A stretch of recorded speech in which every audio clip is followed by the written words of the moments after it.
Cineboys to Cinemen episode 101. 101. That's going to take a while to get used to. Yeah. Actually, it's a lot more syllables than what we used to. So Yeah. It's going to lengthen the episode. Hope you're well wherever you are, whatever you're doing. This week, Wuthering Heights. Yep. Emerald Fennell as well. We'll go talk a little bit about her. Yep. Previous output. Yeah, I watched her previous two films. I'd not seen them before, so went in with a virgin eye. Yeah. She's emerged in the last 5 years as something of a I'd say quite a prominent figure. Yeah. Kind of how would you pronounce that? Provocateur. Provocateur. Yeah. Of sorts, anyway. Yeah. A mainstream one, though. Yeah, well, that's something we're going to unpick quite a bit, I think. Yeah, definitely. That's something that came up for me quite a lot in every single one of her films. Interesting. Okay. Yeah. So, alongside that, we'll talk a little bit about adaptations as well. Definitely. Yeah. I think that'd be really crucial, actually. Yeah, I mean, obviously, so many great films are book adaptations, so it might seem that pretty well-trodden ground, but I think, firstly, I don't think we've really spoken about it a great deal on the podcast. No, I don't think we have, actually. Secondly, it's sort of a debate that's kind of it's resurfaced. It's kind of a big thing online at the moment, I've noticed. Oh, yeah, definitely. Yeah. Particularly in the kind of context of, the validity of a literary adaptation if it sort of strays really far from the source material. Yeah, definitely. And the sort of sanctity of the source material. I think people's opinions about that get conjured up by these sorts of adaptations. Yes. And their response to that is really interesting and slightly unusual, I think, sometimes. People you think would hate it turn out to absolutely find it really joyful and interesting, and then other people you didn't think were that bothered about the Bronte sisters turn out to have very strong opinions about them. So, yeah, it's going to be interesting. It sure is. To pat ourselves on the back early doors. It will be interesting. Really will be. I mean, Well, we actually record these intros at the end, so we know it's going to be amazing and the best one yet with loads of views. So. I hope you're all sat down. Yeah. Also, the Cineboys watch along. I imagine by the time this episode comes out, voting will have commenced or be in the latter stages of. So, just encouraging you to have a go and have a look at that, because that's something we're quite excited to try out. Definitely, yeah. I've got a couple of films in mind. That Whitefire film I was telling you and Lee about. Oh yeah, that sounds mad. Yeah. So yeah. For all the right reasons. Exactly. Yeah. But yeah, no. Feel free to suggest a film, then we'll put it into a kind of what's it, like a vote thing? What's it called? Like a vote flowchart, I guess. Yeah, and every winner. And it'll whittle down. We'll start out with like sort of 10, 20 films, and then it will end up being the one we do. So, yes. Yeah. Looking forward to it. Yeah. Let's go. Questing the cinematic void. So my first introduction to Fennell's work was through Wuthering Heights. Okay. So I was kind of obviously aware of her presence. Obviously with Promising Young Woman, she won a Oscar for Best Screenplay. I believe so. Yeah. So obviously, even if you're not that into award ceremonies, you kind of, you're going to hear about it. And it was in COVID as well, so which was a weird time, as we discussed before in the Chloe Zhao episode, right? It was a pretty weird year. Well, I mean, that seems pretty obvious because everyone probably thought that about. But in terms of films, the films that came out, yeah, definitely. But yeah, no, I just it was strange to me that was the first time, because a lot of the time I tend to have seen at least one or two of a filmmaker's previous works. And obviously Saltburn came out, and there was a huge kind of fervour, fleeting but kind of quite intense fervour around that film for a short period. A lot of people talking about that scene. But I just kind of remained pretty kind of ambivalent. I didn't really, wasn't that interested. Yeah, I remember actually seeing it and coming around here to do the podcast, I think, and mentioning it, and for what I could sort of see it like passing you by a little bit, which is fair enough, because it was one of those event films where it has a real peak in terms of people talking about it, and then it peters out pretty quickly. Yeah. But it was just strange to me that, obviously we pick films largely on the basis of what we fancy and kind of trying to be diverse as we can be. Yeah. Although I realised recently we haven't done a world cinema or foreign film in quite some time. Oh, maybe the next one should be that. Yeah, I we was should thinking commit to that. Yeah. Yeah, definitely. But this obviously came up because it was an opportunity to talk about things we hadn't really spoke about. But it was just the first time that's happened. So yeah. I went back and I spent. Well, I mean, there's only 2 other films. Yeah. But and I checked them out. Yeah. Wuthering Heights is an interesting introduction to her. Yeah, I feel like it's definitely her most unusual piece of work, for sure. So seeing her other 2 must have been... I mean, they're slightly more down to earth, I feel. Maybe not Saltburn quite as much. It has some pretty out there scenes, but there's a foundation which is very much rooted in quite modern ideas. yeah. And obviously Wuthering Heights, by its nature, is a departure from that. So Yes, I mean there are lots of problems. We're going to sort of try and save the majority of our criticisms towards the actual review section of the episode, but a lot of the negativity I had towards the film, I don't know if it sort of tarred how I was going to feel about her other films, but I just I began to connect the dots. The more I saw of Promising Young Woman and Saltburn, the more my problems with Wuthering Heights made sense. Okay, really? Yeah. Interesting. All right. I mean, I kind of think, sort of straight off the bat, I think Promising Woman particularly, this kind of almost vampiric obsession with aesthetic. Yeah. And what I mean by that is that it is so obviously such an Drenched, important thing to her as a filmmaker. It becomes a problem for her to kind of interrogate the themes in her stories in a meaningful and effective manner. I felt that, and I think particularly in Promising Young Woman, there's this almost kind of weirdly amateurish feel to it. Okay. And I know that sounds really twatty. No. But I just felt that it kind of, like the way we were at university in like the first year of uni when everyone's making films and everyone's really obsessing over how it looks. Yeah.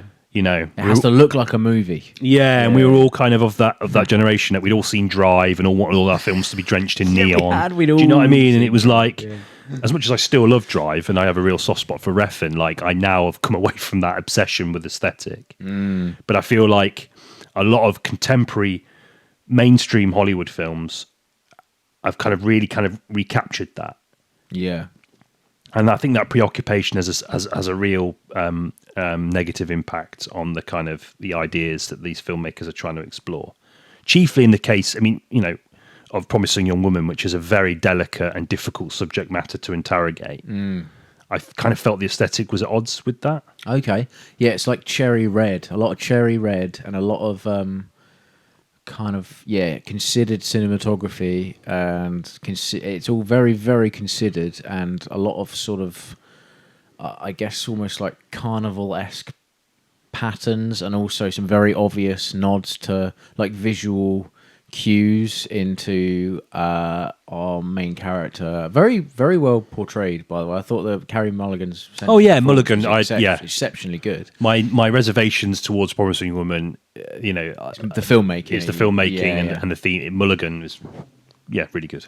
Yeah, I agreed. I think there are some things that, in the background of certain shots, she's framed against wings and stuff, and it's like, all right, so she's meant to be like an avenging angel. And it's all very obvious. Like, it's not hard to decipher in that way. And it has a kind of modern sleekness to it, which, I agree with you, is at odds with the sort of gritty, nasty, very, very uncomfortable subject matter. I mean, Fennell is modernizing, at least in her way, modernizing the rape revenge film, right? Which is a subgenre of exploitation cinema that, by its very nature, as the name implies, it's pretty furtive ground for transgressive, difficult films. Yeah, and very strong responses to those films. Yeah, and it's a genre that, quite rightly, gets a lot of people's backs up, and it has a lot of problems. I personally feel that there are some really good films that come out of that subgenre, but I would not for a second begrudge anyone that felt that the genre had no merit. Yeah. And particularly when you consider a lot of those films, you know, in the sort of 70s were made by men. Yeah. You know, Almost exclusively. and that doesn't necessarily mean there can't be good ones, like, you know, Miss 45, Abel Ferrara. It's funny you talk about religious iconography. You know, Ferrara's a real sucker for that. Yeah. You know, Catholicism, you know, features pretty heavily in his films. But yeah, you know, she's kind of modernizing that, and she's stripping it of the grit in favor of this kind of, you know, this pastel opulence, this kind of lurid color palette, which is almost more akin to like a Barbie film. The Barbie film, although obviously it preceded the Barbie film. Yeah, but, yeah. do you know what I mean? Like, Same production company, I believe. yes, well, Lucky chap. Margot Robbie produced it, didn't she? She's produced all of her films, hasn't she? Yes, all of she Fennell's has. films. Yeah. So I guess there's some legitimacy to that comparison then on that by that. But yeah, no, I just think that it's a tough genre, and I think Fennell's attempts to modernise that. I'm not saying that there isn't worth in kind of stripping the grit and the violence away. Yeah. I think actually that some of the standout scenes are of just people getting their comeuppance via words. Yeah. I Oh, like that that. didn't. Yeah. Well, that for me, when I say that, like, I don't necessarily, it doesn't necessarily mean it's going to be a bad film. I thought her handling of it was. I think it kind of suggested a lot of troubling things. Okay. The idea that you could just talk men out of being predators, these kind of ingrained behaviours that are sort of almost natural to them in those sort of situations. Yeah. The idea they can just be talked out of it, this kind of learned, socialised behaviour that is, you know, that's That's grown interesting. over a really long period of time. All it takes is one woman to say, "Stop doing that," and you know, and then she'll sort of throw a threat their way, and they go, "Oh yeah, okay." Do you know what I mean? Yeah. And then there's another line when I didn't actually think about when she bumps into is it Bo? the comedian Bo Burnham. Bo Burnham. Yeah, Bo yeah. Burnham's character, and she's going off with that other fella who she has every intention of doing the same thing to. She tries to explain, doesn't she? Yeah. And he says, the guy that she's trying to take away, "Oh, you're that lady that freaky lady that my mate mentioned." So Yeah. there's already an implication that it doesn't work. Yes, it doesn't spread as easily. No, so people aren't like kind of, you know, To what changing end? their attitude. These ingrained behaviours and attitudes because she's told them to stop doing it, you know? Okay, yeah. I thought that was kind of strange, and I wasn't necessarily like crying out for her to cut someone's cock off or whatever, but as, you know... I was expecting it to go in that direction. Yeah, I Actually, mean, when I just it didn't, think... I was a bit like, okay. Like, I don't know, but I didn't consider the wider implications of choosing to go in that direction, and I guess you're right.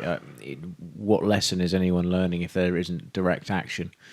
Yeah, and the fact that the police at the end, I'm jumping right to the end of the film, but the police are just sort of there straight away, and they kind of like, you know, they're there and they're present and they make the arrests. Yeah. This is almost as if that there's kind of a faith that's placed in these institutions, which in a lot of cases are entirely absent. It's either ineptitude or apathy that kind of makes the kind of predatory behaviours of men more prevalent in society, right? Yeah, and I okay. think by kind of defaulting to this idea that they're just going to turn up and save the day, I don't know, like I could totally understand why this film is kind of divisive in the way that it does take the kind of narrative architecture of you know, the rape revenge film, but it doesn't have the kind of bite to it, I guess, you know. And I'm not again, I don't think a lot of the criticism is demanding that violence is the answer or whatever, but again, there's something missing in the conversation there that I think Fennell is kind of obscuring. I don't think it serves the film. It doesn't have that, and again, it ties into that kind of visual, you know, sweetness, which it just gives it a sickly feeling. I don't know. Yeah. I mean, there's a It's couple the- of twists and turns in the narrative that kind of worked for me. I quite like the scene with Alfred Molina. That was interesting. Yeah, that was all right. I liked that twist actually because there's an implication that kind of signifies to the audience that it's actually not treating it as black and white as you might think. Like there is active regret happening on behalf of people that have defended predatory behaviour. I liked that, and I really like. Yeah, I agree with you. I think that scene's really good.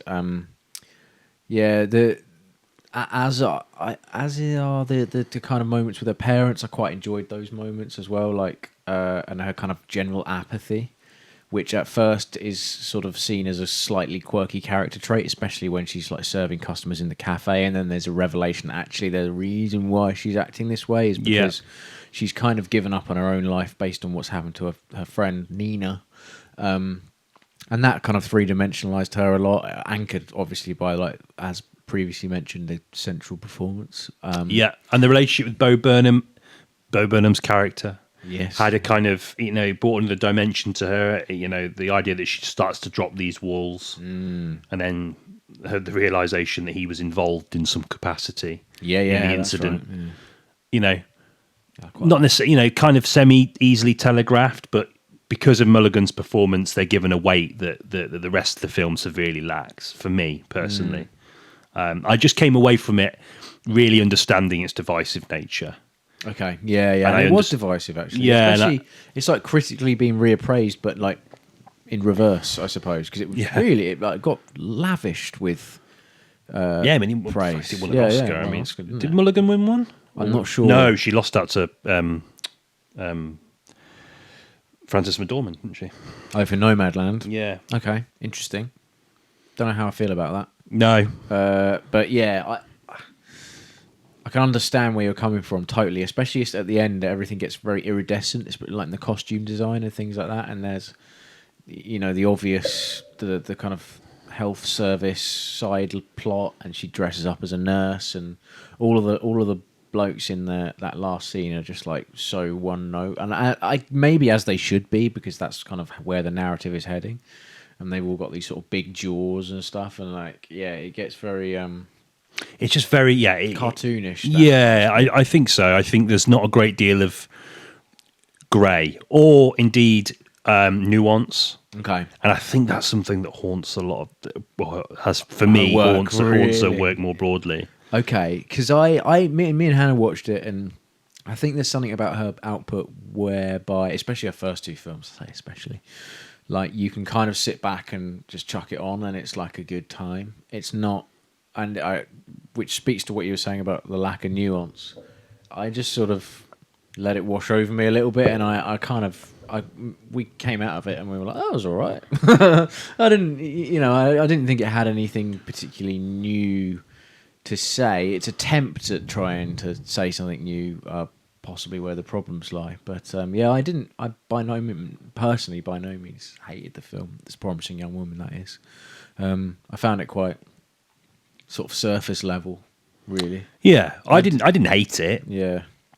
I just kind of understood, I think I've already said it, but I kind of understood why it was considered such a sort of divisive film. Yeah. Because it offers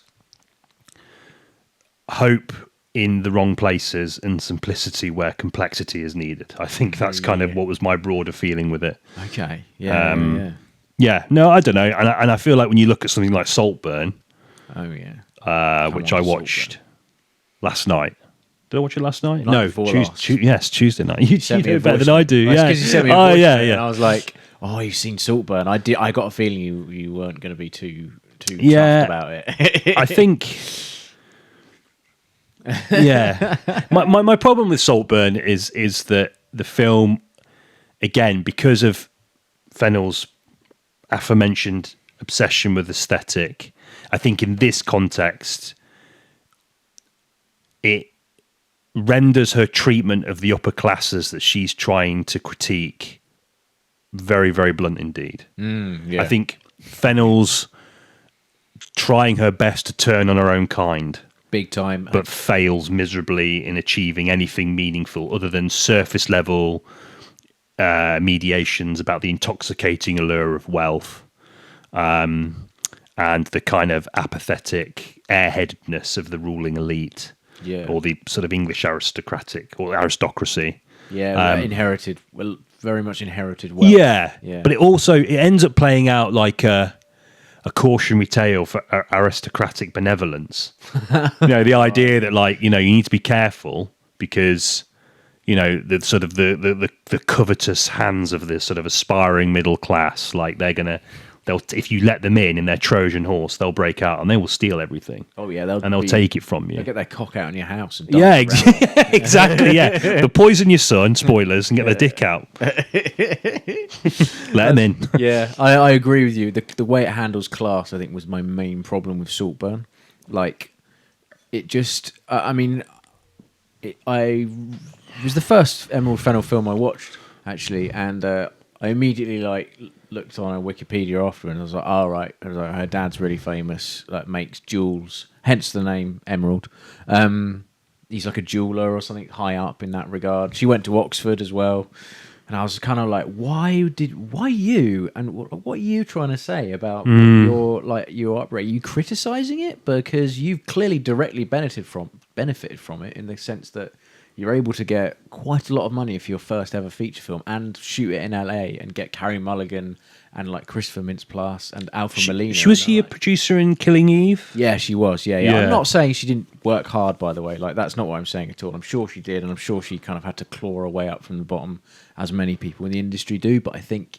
But you're still going to have, you're going to have a leg up that a lot of other people aren't going to have. Like if you have doesn't mean you haven't worked hard. Yeah, no. But like the reality is you're going to have doors available to you that not a lot of people can do. Your rent's going to be paid, isn't it? Regardless. And that's like a huge roadblock for a lot of aspiring creatives. You're just like, I've got to pay my fucking bills, man. Especially nowadays when it's, so expensive to just live, Yeah, so it's only getting worse. And I think she sort of failed in her critique of the class. Oh, it was such a catastrophic misfire for me. I felt. I mean, I will say I have my relationship with Saltburn is probably a lot more positive than yours, because I had a similar sort of experience in that I just sort of chucked it on, and I'd heard about it. I'd heard about the infamous scene with the bath, and I kind of that's the provocateur.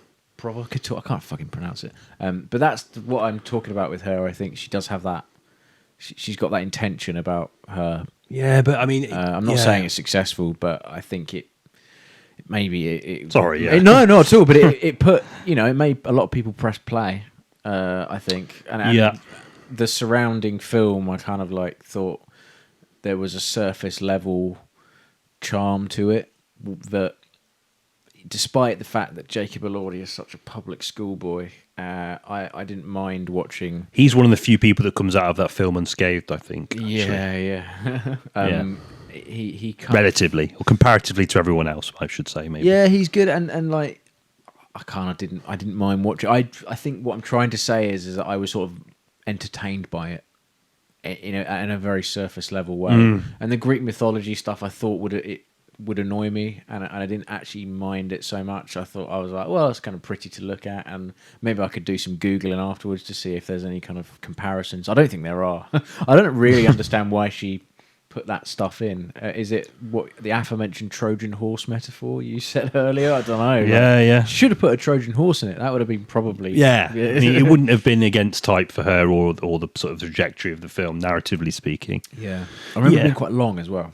Yeah, it's quite long. For what it's trying to say... it could have ended at probably a good 15, 20 minutes earlier. Yeah, definitely. But yeah, the main issue I had with it was like it was really muddled in what it was trying to say about the class system in the UK, and how sort of these sort of prestigious universities clutch on to these like kind of pretty rich boys, and you get the odd fodder in there as well because they have to, because of some kind of remit or something. I don't think it was particularly smart about how it dealt with those films. No. So I agree with you there. For whatever reason, my prevailing memory of the film was kind of like, yeah, it was all right.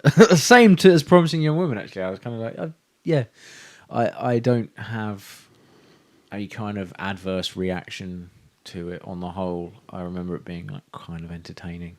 Cool font as well, like the font they use. Yeah, title sequences are always quite nice, actually. To be fair to her. Yeah. Maybe that's it. Maybe that's why I liked it. Like, I think the way she plays with aesthetic is maybe wash over me a little bit. I mean, it's pointed, but it needs a degree of skill to achieve, doesn't it? I mean, on a purely filmmaking level. Yeah. She knows how to cover stuff. Yeah, for sure. And that's definitely a good thing, I think. had that weird, like, quite fashionable at the moment to kind of make the aspect ratio squash it in a bit. And then she did the thing that a lot of filmmakers say, which is, I was trying to box the audience in, you know. It's like, yeah, that's nothing. Yeah, okay. And that's the thing, like, you know, when you're being so pointed in absolutely everything you're doing, there's almost like questions of legitimacy to everything that every kind of tool that you use. People are going to question it more rigorously, you know? Yeah, because it that's feels true, so pointed. And, you know, all of the stuff about class, as you said, is just so, you know, surface level. And I think there's an attempt to kind of, you know, it hides it or kind of pins its hopes on these kind of like hollow caricatures of rich people or psychologically shallow characters, you know, like how they are, you know, I mean, again, I know you have to take things with a pinch of salt for sure, but a pinch of saltburn, will you? yes. Sorry. But it's just funny to me that, you know, the film hinges on this sort of class divide and the inherent distrust that the rich people have for poor people, and yet they let this poor person manipulate them so easily. You know, he ends up becoming this master manipulator, you know, that uses their kind of class guilt to his advantage to kind of slowly kill them off, spoilers, one by one.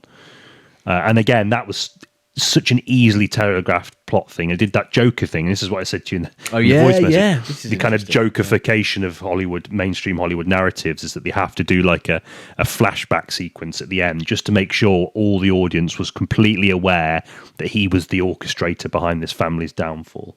And it's like, we know that. Surely we know that. And I think it's kind of insulting to audiences to think that they wouldn't know it. Yeah. And it prompts a broader question about, you know, obviously, you know, about the kind of where we're at in terms of what these films offer, because I think a lot of people are crying out for originality. A lot of people want kind of films that are going to be transgressive and tackle themes and subjects, you know, with, you know, I mean, I didn't expect Fennell to be like Pasolini adjacent. I didn't think she was going to make Fear more Salo. Do you know what I mean? No. But I do think that there is a kind of responsibility on the part of filmmakers if they're going to try and bring these themes to bear, then they have to be a little bit more. They have to stick to those transgressive roots, I think. Yeah.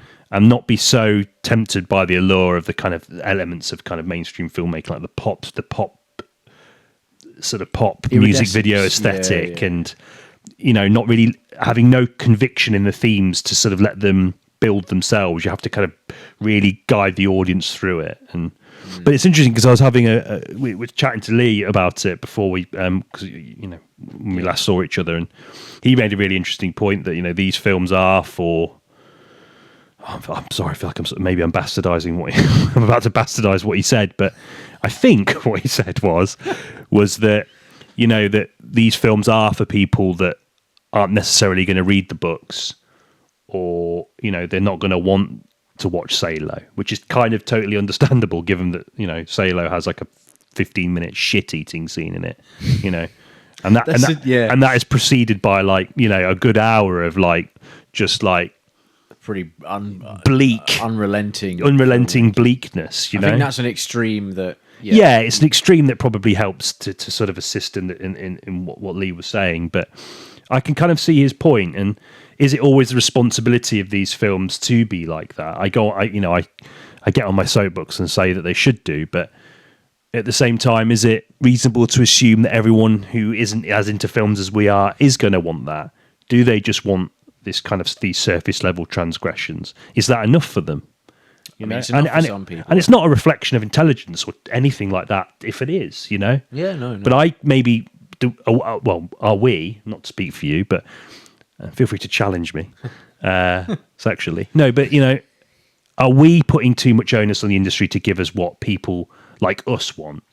You know, it made me think about that, and Lee's really good at thinking about it from that perspective, because I think whilst he shared a lot of the criticisms that I had about Wuthering Heights, you know, he did kind of say, well, yeah, but a lot of people probably aren't going to read Wuthering Heights, so the film, this is it for them, you know. So, he wasn't saying that to say, oh, you should be, you know. Although I think, you know, most people could read Wuthering Heights. Yeah, I agree, and also I think a lot of people did, right, at school. Yeah, it wasn't including Fennell reading for me, but yes, notably, I think one of the slight issues with that, and this is something Hannah brought up actually, and it's part of her long list of. I'm looking forward to hearing her criticisms. Yeah. I'll go into what she said about Wuthering Heights in a bit, but one of her criticisms was that she thinks it's a real shame that an entire generation may well get introduced to this source material via this film, and it's completely the wrong way of looking at it.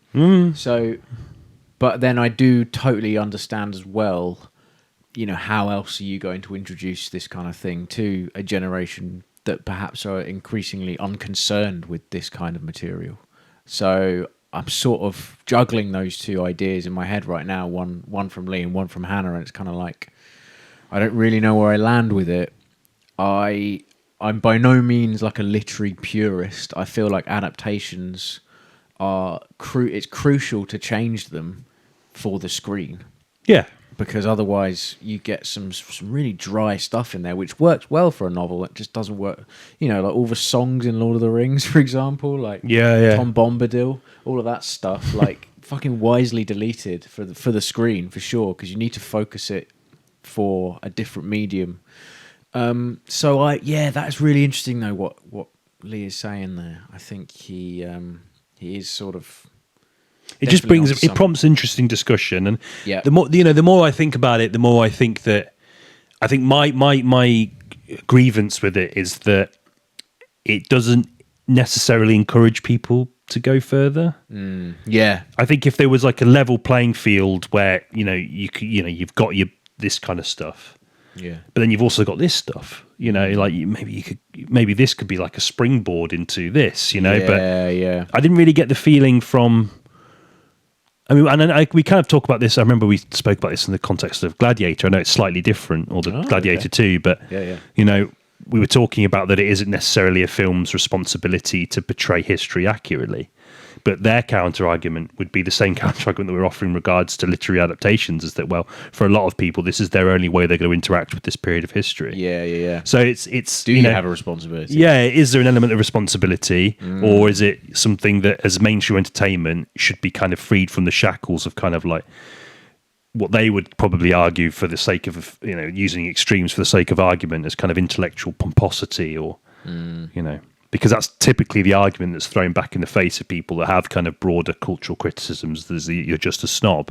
And that might be true to some extent, but I do think, I guess it comes from a place of like wanting films and the culture to kind of respect the intelligence of its audiences a bit more.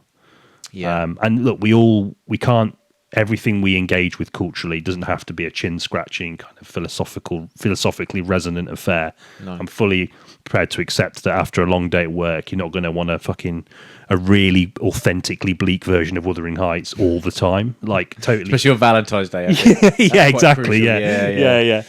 But if you're wanting to sort of, grease the sort of wheels of passion, it's probably not the best choice. No. But I don't know. Like I'm sort of, I felt very sort of set in my convictions about it. But Lee just, Lee's fucking ruined it. Yeah, he's ruined it. He's ruined it. Yeah, he's ruined it. So you're not coming back on. No, forget it. Yeah. I think it's a really good point. Interesting point. That just made me think about my whole attitude towards where we're at a little bit more than I usually would. It's funny though, because like I said earlier about the sanctity, and people sanctify that novel. Rightly so. I think it's fantastic. Yeah, it's a great book. Yeah. And I know you're very fond of it, and you talking about it made me read it actually, like a good few years ago now. But I read it on holiday afterwards, and it's like a really, it's not, it's quite a challenging read at times, but it's not challenging in the sense that it's like overly wordy or like Victorian. It's just, it's set on the bleak moors and in a time where a fucking shitload of people were dying of tuberculosis or childbirth. Like, it's just set in that period of history, and it doesn't shy away from showing that kind of stuff with like its sort of unrelenting, grueling nature. And I think that is one of the things the film lacks, and it admits shouldn't it willingly. Yeah. I mean, there's a whole third act to the book, which, I mean, Hannah rightly points out, I'll read that out in a sec, deals with like inherited trauma, and the film just does away with it. And I think actually that third act, the third act of the novel is like by far the bleakest, but it's still really crucial in how there's a resolution to the ills that The thematic potency is dependent on that, isn't it? yeah, totally.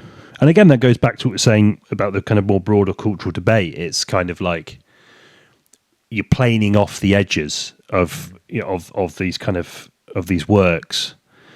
I don't know, like I'm very much of the belief that you should engage with things that will challenge your worldview, or at least make you feel.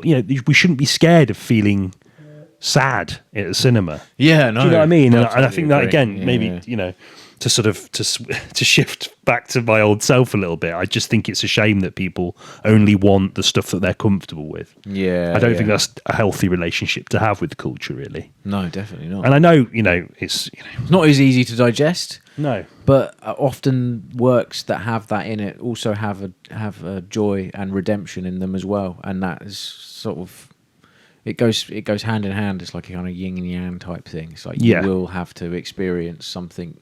Look, for me, it's like for every episode of Diagnosis Murder, there is Salo. Yeah, exactly. I'm going to watch. Why that not when I have get home. both? Yeah, Diagnosis Salo, That'd be Dick Van amazing. Dyke eating Feces. shit. Yeah. Bloody. Yeah, bloody shit. Yeah, Dick Van Dyke hungrily consuming a bowl of, he might. I mean, he's quite healthy for his age, isn't he? Yeah. He wouldn't be after that film. No, God, that is a tough watch. But like, Especially if he was in the thing about remake that film I'm is, like, plotting. I think what was the most fascinating thing about that film was like reading about what it was about afterwards Yeah. and this historical context of when it was shot and what period of history it's sort of trying to It fully capture. embodies the themes that it's exploring. Yeah. I remember Jan said something that he was like, "It's just completely devoid of sweeping vistas. It's just so bleak." It is, yeah. And again, it's an extreme example of the kind of films that we're perhaps talking about and saying that we want more of. But I think it's I do think we need a bit more of that. And I think it wouldn't bother me half as much if people like who made the Joker and Fennell would talk about those films as if they're successful in what they've done, Right. Okay. instead of just saying, "Look, this is a softened version of a critique of the class divide that prevents social mobility in this country," or "This is a very kind of middle of the road approach to the treatment of women post sexual assault." Do you know what I mean? Like, Okay, yeah. and that probably wouldn't sound great on the I table suppose for not. marketing reasons, but I just think the way they kind of self-aggrandize and talk about the films as if they're really penetrative, and maybe for some people they are, and that's again, not a reflection of anything, it's just Yeah. taste. But I just feel like the fact that they kind of bullishly declare these films to be as impactful, and I'm always kind of left thinking, oh, right, like I was, the way you spoke about it, I was kind of expecting to feel a lot more like wrought emotionally or to feel it, and I just haven't with any of her films. So Yeah, I mean, Wuthering Heights is an odd one because it's really polarizing. Like a lot of people really liked it, and a lot of people are saying that it's I don't think they're saying it's the definitive adaptation, but like I think some people just aren't as bothered about the sanctity, and I'm not saying everyone who loved it isn't like bothered. Like my parents really liked it, and my mum's more than earned her stripes with regards to like being competent at analysing English literature, and by all accounts, I mean, I got a text from my dad saying it was really good, and I should have followed it up before coming on this podcast actually, because they do listen. I'll have to get the text up and just like confirm that's that's definitely what he said. But I remember him. Just remember him saying, I thought we thought it was a really good adaptation. fair play. What did he say? Unbelievable. Mum and I went to see Wuthering Heights yesterday. Great film, visually stunning and superb adaptation of the story. Okay. So really polarizing. Yeah. I've listened to another podcast that of these two Australian guys, and they really liked it as well. They're like, "Yeah, good film." I don't know. I don't understand because I am firmly in the camp of I think it's a worse film, and I think it's not a good adaptation. Sad to say. Really. Yeah, I think it might be her worst film. Yeah. Yeah. It's definitely her least enjoyable. Yeah. It's her most baffling. in terms of the production design. Hannah mentioned Tim Burton at one point. She was like, Yeah, "Oh, it yeah, just looked like a totally valid comparison. Yeah. yeah, and I just left feeling really confused. And I know a lot of adaptations of Wuthering Heights ignore that third act after. Spoiler alert. It was written 177 years ago. Kathy dies. Catherine Earnshaw dies. There's a lot of death at the end, isn't there? It's just Heathcliff left. Yeah. Basically, isn't it? Just Heathcliff. He survives it all. And I mean, Wuthering, it literally like it goes to ruin, doesn't it? Like that's the whole idea behind like everyone inhabiting that either dies or becomes bitter to the point of intolerable kind of but yeah, sorry, I sort of lost my train of thought. But yeah, she, a lot of adaptations ignore that third act because they kind of want to focus on the love story aspect of it.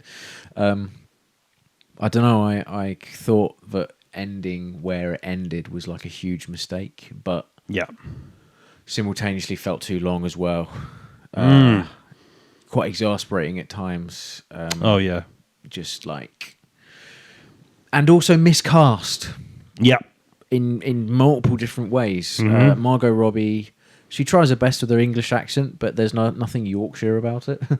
Nope.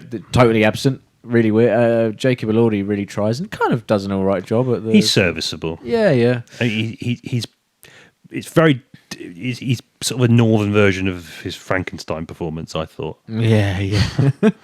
The Charlie XCX inclusion, like I don't know why they got her to work on the songs, considering the essence of the novel just being very much not in that camp. Well, it's interesting because I was thinking about that, and we both kind of said that in the lead up to the episode, but we praised the anachronistic nature of the soundtrack in Mighty Supreme. Oh yeah, we did. But so I just wonder. Sorry to spring this no, on not you. at all. No, go on. But I just wonder, like, what is it about the anachronistic nature of the soundtrack and the era that works in Mighty Supreme that doesn't in Wuthering Heights? I think Mighty Supreme is so much its own beast and so much is not relying on something established in my own mind. And I will say my own mind as opposed to the collective minds of other, because other people might have other feelings about Wuthering Heights. But in my mind, there is something.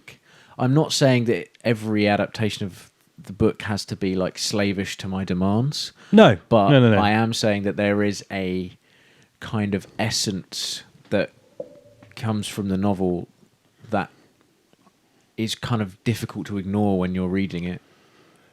Pretty obvious in its bleakness, and should be adhered to, and has been adhered to really well in a previous adaptation. I'm thinking like I watched the 1992 version the day after I watched the 2026 adaptation with Ralph Fiennes and Juliette Binoche. And did she play Kathy. And Kathy's daughter, also called Catherine. So, and it just has it's very good, and it zips by as well. It's like really very condensed. Tight. Yeah, which I kind of appreciated, having watched the exact same story the day before. And it has like a kind of grainy sort of bleakness which really exudes, and kind of it's just faithful to the spirit of the novel, which I feel like for me is quite crucial. I just thought it was an interesting point because I was trying to search for those kind of, I guess, the inconsistencies and criticisms. It all boils down to the source material, I think, and the lack of source material for Mighty Supreme. Yeah, I think that's probably why I wasn't as fussed about. I guess as well, it also ties into what we were saying about the soundtrack kind of having a thematic attachment to the era. So even though it's 80s style music in the 50s, there's a kind of similarity in the kind of, in the kind of the idea, the sort of economic ideologies of the time, and the kind of respective financial booms that America went through in those periods, and how that influenced culture and attitudes. And so I think there is something there. I think my issue with the music and the use of the music is that it dovetailed far too Dovetailed is the word. far Yes. too nicely with this kind of Sort of Irish lurid ballads, right? kind of like pop fable that they turned Wuthering Heights into. And again, I'm very much like you. Like, I don't expect a film to religiously follow the source material. I love the book, but I'm not going to go out there and be like, well, if it doesn't have every the way I imagine it, right? It's impossible. Yeah. And that's the thing you were saying as well. Everyone's got their own version of the book in their mind, and by that virtue. Thank you. By that virtue, you're never going to please everyone. So there's no point even aspiring to that. So, but I think the nature of the music, it kind of tied in with that kind of feeling that this is a kind of very sanitized representation of the story. And I think it speaks more broadly to this idea that, okay, you don't have to follow the source material religiously, but you have to have some kind of attachment to the themes. Otherwise, what's the point in making it? Yeah. So I'm not expecting a blow by blow similarity, but I am expecting some of the interesting stuff that made the film so appealing to you in the first place. Sorry, the book so appealing to you in the first place, right? The kind of class and racial antagonisms that are central to the story are just gutted and lobbed away. And Fennell herself had said that, like, the casting of Heathcliff as a white man, it didn't matter. The race of Heathcliff didn't matter. And I was immediately, that kind of got my back up, because that's quite a central and important part of the film. Yeah. I think it was kind of brazen for her to say something like that, given the climate that we're in now. Particularly in kind of the way, the conversations we're having about representation in culture. I was kind of shocked by how brazen she was about it, and how weirdly she seems to have sort of got off the hook. I know I've seen a few kind of content creators and people who have kind of really owned in on that, and I think they should, because it's a conversational point. Yeah, definitely. It's a conversation to be had, but and it goes back to what she said. It's like the idea she wanted to make it as the 14-year-old version of her that first read it. Yeah, and I think that's why she put it in quotation marks. Yeah, it's revealing. It wasn't enough for me, that. Yeah, it's revealing in itself. It reveals everything about the approach. It's like, obviously, and I'm absolutely certain there are plenty of 14-year-olds who could read the book, take it for what it is. I'm not saying this is to lay into 14-year-olds, of course, no, yeah. But like, the idea is that we're going to gut out all the complexity about the racial and class antagonisms, the bleakness, and we're going to turn it. I think the Tim Burton comparison is such a great comparison. I hadn't considered. So fair play, but like it's this kind of gaudy, lurid, pop fable full of like posh-show histrionics and again, like caricatures. And I just, when what we said right at the start of the discussion about, like, you can just see it in all of her films. Fennell, to me, just cannot handle complexity. She has to have things straight and narrow so the audience knows exactly where they are, or the intentions, at least for me, that I felt that I was being put on guardrails the whole time. No, could I deviate away? Could I, could there be a scene that leaves something to chance? Absolutely not. It's literally, I mean, in that, with regards to what you just said then, it's exactly the opposite of Andrea Arnold's adaptation. Yeah, which I didn't get a chance to see, which I'm really... I've had it on Blu-ray for about 6 months. Oh man, don't you worry. Like, and I'm a big fan of hers. Andrea, she handles that really well. She leaves you to interpret a lot of things. Well cast in terms of Heathcliff as well. Andrea Arnold has chosen to cast Heathcliff based on the line in the novel, which, and I am quoting here, like, I mean, yes, he's a black man in Andrea Arnold's film, and it's so there's that kind of, there's those sort of themes in her adaptation as well, and it just is so much richer, and also contains just as beautiful representation of Yorkshire as well, like a lot more location shooting, less sets, and I'd recommend it, actually. I think it's really good. It's interesting, isn't it? Because obviously Andrea Arnold's background is far more sort of scrappier, isn't it? She comes from this kind of, I don't know, like, was was it Wasp, her short film? Yeah. Like, Won an Oscar, didn't it? yeah. Like, Don't Die has won an Oscar, Yeah. which I always quite like. Yeah. But it's like she's come from this kind of realist background. You know, and you could argue she's moved away from that a little bit to sort of fantasy realism, particularly with her most recent film, Bird, yeah. But that's where she's come from. So it's interesting to see these kind of two different. We've got one director that's hyper stylized, very much in the kind of mainstream in terms of the way she approaches things, and you've got someone that started out in scrappy affair, and it's no surprise to me, at the expense of sounding like a twat, that she, at least by your estimation, grapples with the themes in a much more successful manner. Yeah, it but just potentially could alienate a lot more people as a result. Yeah, it's not as the bleakness that the adaptation deserves does make it slightly more abrasive and less kind of colourful and poppy, but it's so much more rewarding, and it has that third act in it, and it has those kind of the aftermath of this horrible downfall of it's love and limerence, isn't it? Like it's just it's such a sort of tragic, not because anyone necessarily dies, although obviously people do die, but it's more about how these people treat each other and the kind of backstabbing and revenge and trying to one up each other and misinterpretation, all this kind of thing. It's so much more potent in Andrea Arnold's adaptation, and Fennell for me, just threw that all away for a doomed romance. Yes, exactly, and then throw 20 minutes of boring sex in the middle as well. Boring, fully clothed sex. Really weird. I mean, it didn't need it, and I think that is just the salaciousness of the casting as well. Right. It felt maybe there was a kind of I don't know if it was a studio mandate, but it felt like, this is coming out on Valentine's Day. We've got Jacob Elordi and Margot Robbie, sex symbols of the day, as the two leads. We have to have sex in it. Pork time. Yeah. But also we can't make it an 18 because we want people to go and see it on Valentine's Day. So just have them, sort of 5 minutes of missionary in a carriage, and then once again on the hilltop, and then it became like a kind of sordid affair for half an hour, which was entirely absent from the novel. And I'm not saying that people can't choose to interpret their actions in that way, but it just felt a bit salacious and kind of surface level. Yeah, I agree, and it's the same thing I had with Saltburn, actually, not to go back. Yeah. But these kind of empty transgressions. Okay, right, yeah.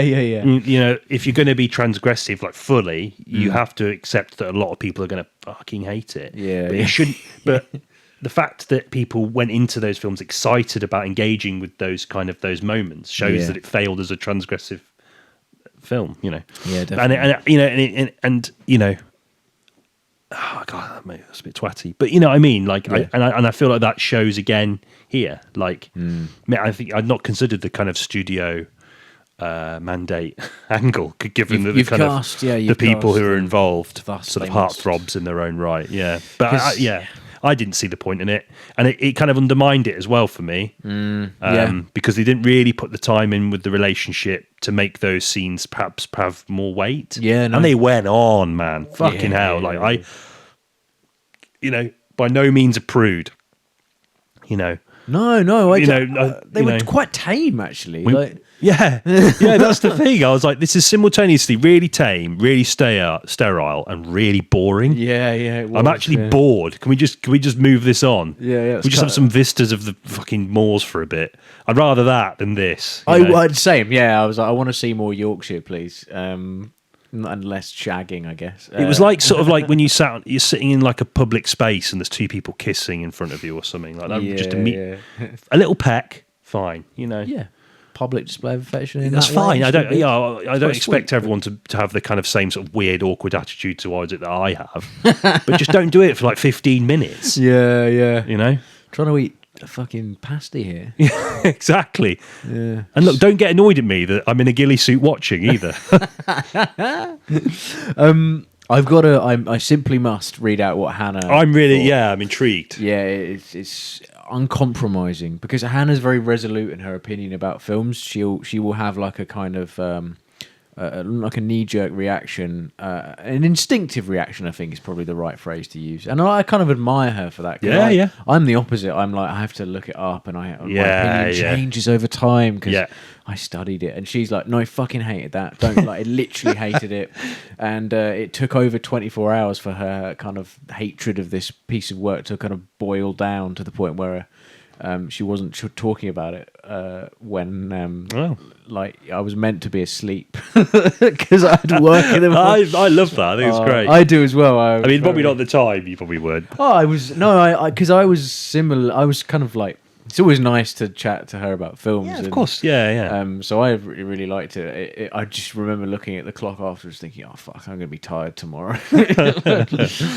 Okay, so she called it Wuthering Heights. Very clever.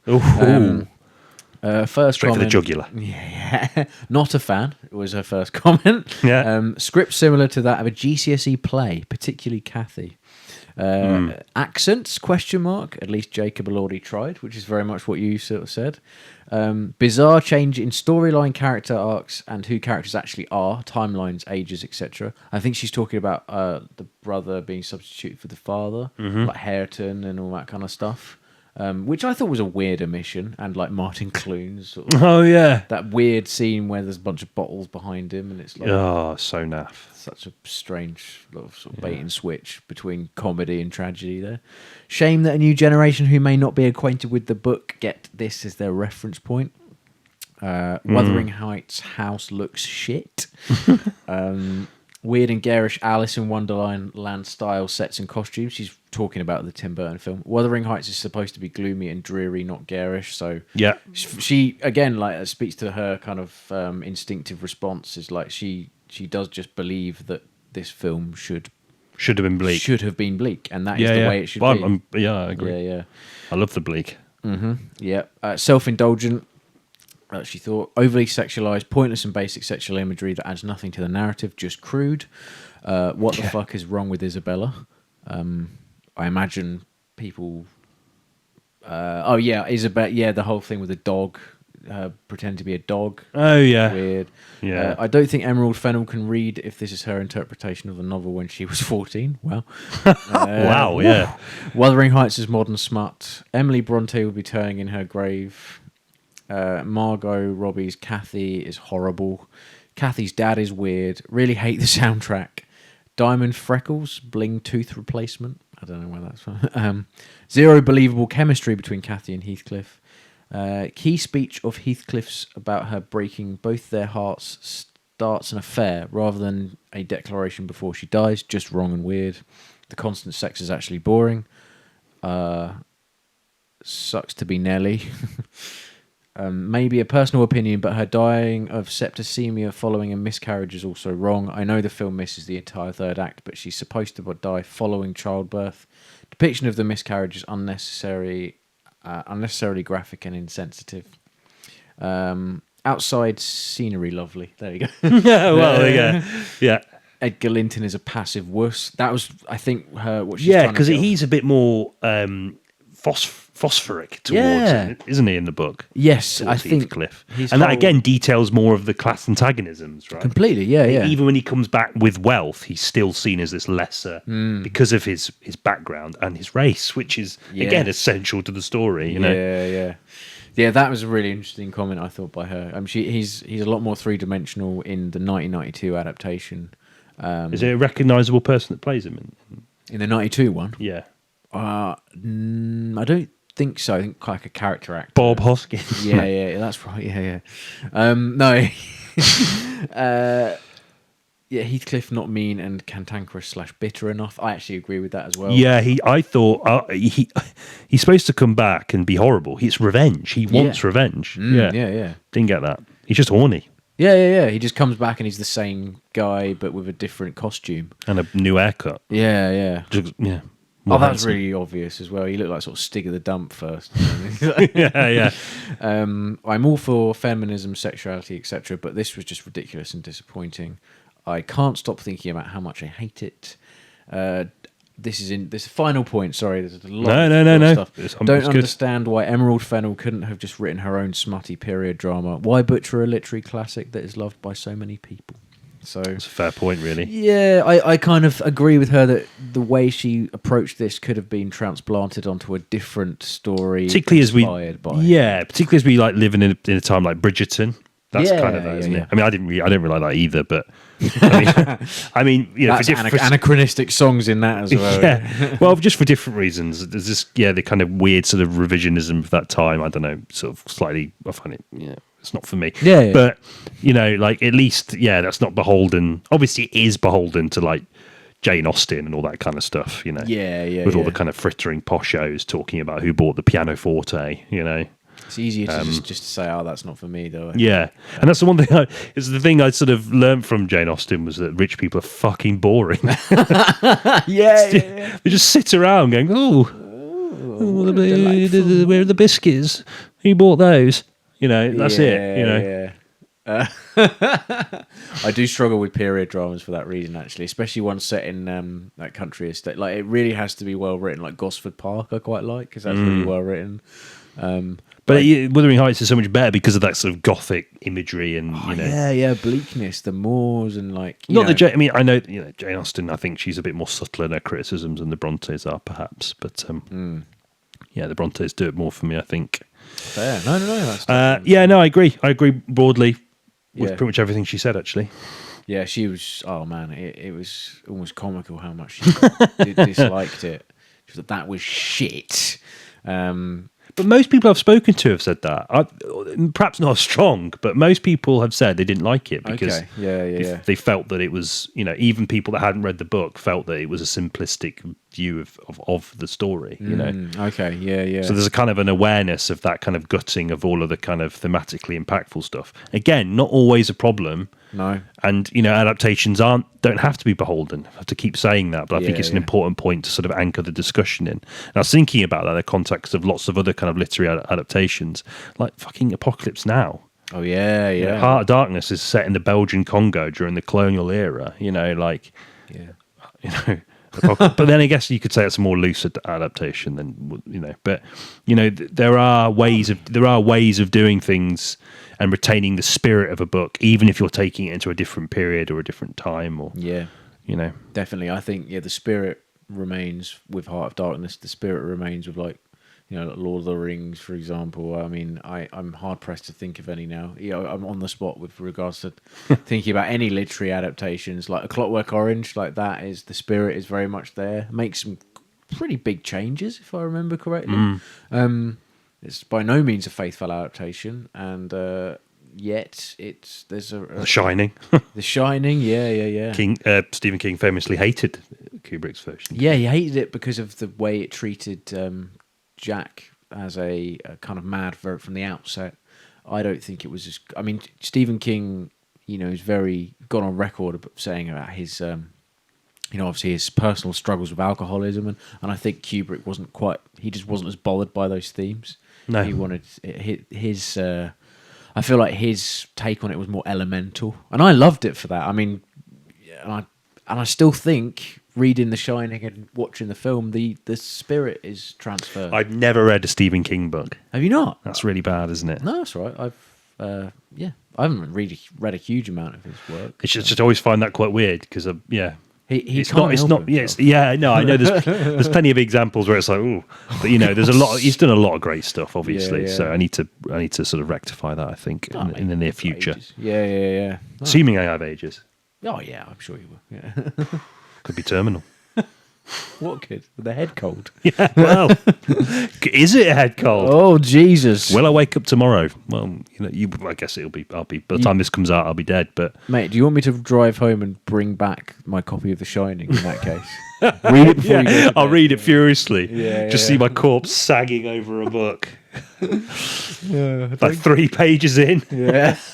Oh, he's got fucking snot. Snot and shit. Jesus, just in I a pool shouldn't. of shit, just drifting down the end of the bed. Oh man. I just think, it's an important point to mention because, again, I'm not fucking, I love the Bronte sisters. I love their work. I just finished Jane Eyre, actually. Which is, again, I'm sure for people that are more well read, it's pretty entry level. But for me, that was like, Oh no, that's really good. Yeah, yeah. You know, so but it's I've not read it, so there you so go. you know it's I love them. I love that kind of that gothic bleakness that they bring to those kinds of stories. But again, I didn't expect Fennell to follow that, but I just think her disavowal of it to such an extent, and it just fits very snugly into that sort of discussion we were having before about the nature of these kinds of films, that, you know, we're crying out for something more. And we're just getting these, and are these like stopgap films? Are these just there to kind of, and yet they frame, as I said, they frame themselves as something more than they actually are.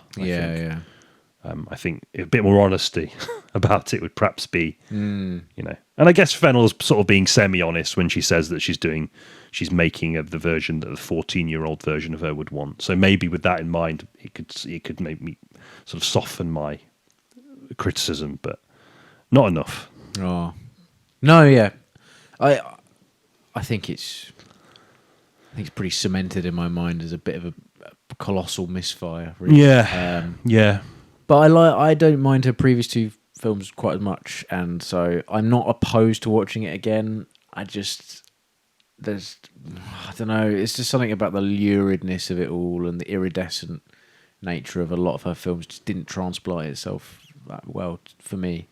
But I just, you know, I've got to mention I've interacted with people that have liked it. So, you know, whether that is just because they enjoy Margot Robbie as a screen presence, or whether they genuinely thought it was a superb adaptation of the story, and I think that's fine. I'm not saying no. You know, I would never say like they're wrong. It's because it's all a matter of taste. I will. And also, I think it's a matter of taste, and it's a matter of time and place where you watch something. You might have just been really in the mood for that kind of thing at that point in time. And I think maybe Saltburn and Promising Young Woman, I just was in that place where I was ready to digest something with all of its flaws. But Wuthering Heights was like far too much. So there we go. Glitz, but no depth. Yep. Shall we finish this here? Let us adjourn. Yes, let us adjourn. Questing the cinematic void. Well, there we have it then. Yeah. Now we really are wuthering. Yeah. From no great height. That's a Partridge joke. Oh yeah, it is, isn't it? Yeah, You could have passed it off as your own. I wouldn't have realised, even though I'm a diehard Partridge man myself. He's talking about the Kate Bush song, I think. Oh, right, yeah. A song I find easy to admire but difficult to love, personally. But anyway, we're not here to talk about the Kate Bush adaptation of Bush Wuthering Boys to Bushmen. Yeah, no, it's not that. That's on Patreon. There's actually 300 episodes of that. Yeah. No. Yeah, enjoyed talking about Fennell. Not the food, the film director. Yes. And yeah, really interesting takes on all of her films, especially the first two. I didn't quite consider a lot of that stuff, so yeah, it's all good. Good to unpack that. Yeah. I mean, I don't chime with it. I think she represents something that more broadly I don't chime with, but I'll always give her films a go. I'd be interested to see where she goes, and I'm interested to see how this period of cinema evolves. Yeah. Because it does just seem to me that it feels like a stopgap period. I don't know. Yeah. We'll see. Absolutely. Looking forward to it in a way. We actually haven't. This is off the cuff. We haven't actually. Yeah, next week we haven't. The only there's two films. Okay, go on. We've got The Secret Agent. Sounds shit. No, go on. Yeah. And Surat. Oh, okay. Surat, is that the one that in Morocco? They're kind of following the. Is it like a music festival in Morocco? Yeah. Which one would you rather watch? I mean, this is going to be really. This is basically just a conversation that we'd have without the microphones. But Surat's timings are quite awkward. Are they? Okay. However, I don't think that should stop us from talking about it. No. I don't think so. I think it'd be good to do a film like that. Yeah, because we haven't done a world cinema. Not that I think the Secret Agent's also Brazilian, so they're both world cinema films. Yeah. But Right. should we do Surat? Let's do Surat, and if it is impossible to go and watch, we will do the Wuthering other one. Heights again. Yeah, Wuthering Heights Yeah, again. we'll take Hannah. Yeah. She'll love that. Oh, no, definitely, yeah. Yeah, so it'd be one of those two, more likely Surat, hopefully. But Yes. who knows? Yeah. It's up in the air at the moment. Who knows what the future holds? Yeah. Yeah. But thank you very Uncertainty much. permeates even after the 100th episode. Absolutely. Yeah. We haven't changed. No, and nor will we. No, certainly It's not. our side hustle. Absolutely. Yeah. If this was like our main job and it was like this, I'd understand it. You know, we wouldn't be worth the bread we were buttered on. There'd be a producer right there being like, Jesus Christ, why did I take these fucking guys on? I'm so disorganized. Yeah. And they don't have day jobs anymore. I'm locked into this, yeah. We're all in. We've still got that Denzel episode doing absolute work for us. 99% of our income. It's funny actually. I was looking at some of the analytics just earlier because I uploaded the Send Help episode. Yeah. And most of our popular episodes are the ones without our faces attached to them. Oh, really? So they're all the audio versions, on YouTube. Yeah, it just made me laugh. It's too late now. Yeah. So when we obscure ourselves with microphones, maybe we're doing ourselves a favour. Bigger microphones. Yeah, massive. Yeah. But anyway, thank you for listening as always. Thank you very much. Cheers. Take it easy. Sorry, no. I've said thank you. I don't know what you want from me. What else? What else? What else do you want? What else you want? Check the Instagram, Cineboys to Cinemen. Yeah. CINEBOIS. Number 2, CINEMEN. Easy as that. Easy as that. I'm quite impressed I did that off so easily. Yeah. Because that's where a lot of the kind of polls about the Cineboys watch along, which will be like a separate thing we'll do every now and again. Yeah. And you'll be able to put your film in there, and you can either get us to talk about a film that you love, or watch and talk through a film that you love, or a film that you hate, or the film you know we will hate, because that could be quite a fun exercise as well, I guess. Yeah. Right, anyway, we've lingered enough. Take it easy, and we'll catch you in the next one. See you then. Bye. Bye.